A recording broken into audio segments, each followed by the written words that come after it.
Surprise! I'm back. Kind of weird, I know.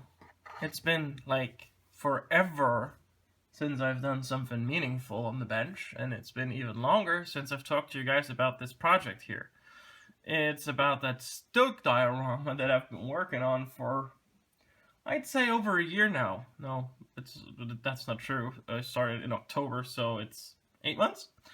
And well, last time we looked at this, we looked at the Stug and weathering techniques and all kinds of stuff. And at this point, the vehicle itself is, and I consider it done.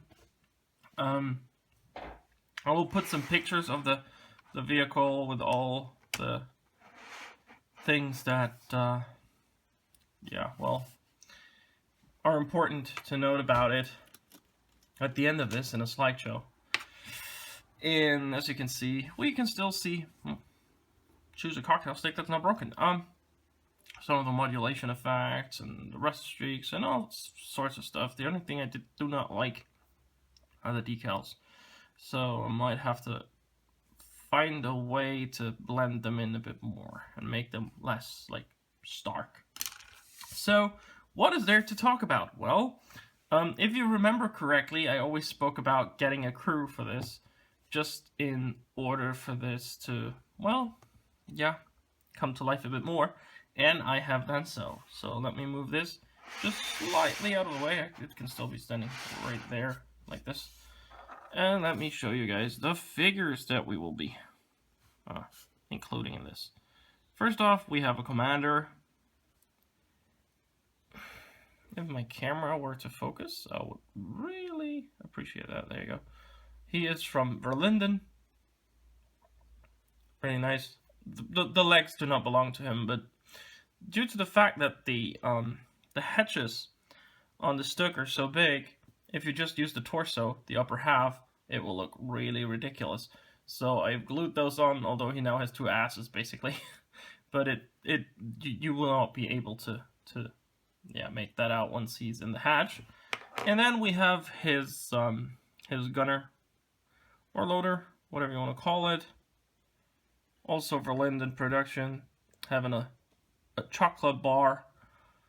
And yeah, if you remember the diorama base, they are waiting for a crew member to get done peeing. Let me try to fit them in there. There you go. This one is a bit more tricky because he always tends to fall out of there. See? Yeah. But I think you get the gist of it. They'll be sitting like this in the hatches, standing in the hatch. And this was really going to... Yeah, he's leaning a bit too much back right now. So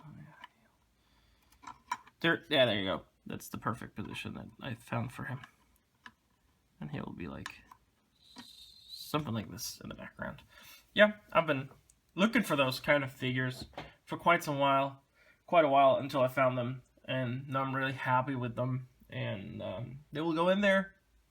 Once they are done, I will have to touch up some of the other figures on the diorama because I looked at them now and I found so many mistakes I did when I did this because I was rushing it again.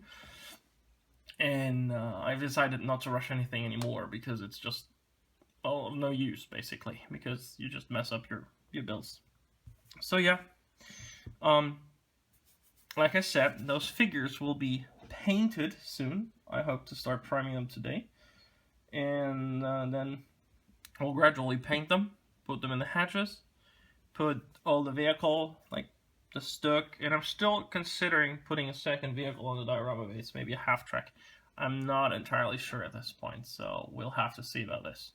And once they are on the dio base and all the figures are in place, everything is dusted because I think the diorama base might have collected some dust, although it's in a display cabinet with a glass door, so we'll see about this. Once that's done, we will have a final reveal, and I maybe even talk about figure painting in just like short bullet point style in another episode. I'm not sure though. So yeah, this is where we stand. And if I decide to put another vehicle on there, I'll talk to you guys about this. And if there are other like weathering steps I take with this than I did with the Stug, because I think we covered all the weathering techniques on the Stug. I'll talk to you guys about this. And yeah, so far so good. And since this year it's the 75th year of Operation Barbarossa, like Case Blue in 1941, this kind of fits the bill of being like a, yeah, commemorative, I don't know. I always mix up what is positive and what's negative. Just remembering what happened then and all the implications and all the fallout this had for the war and for the people involved.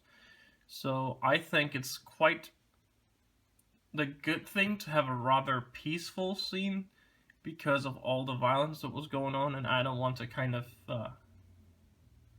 bring that back up, I guess. So yeah, this is where we stand.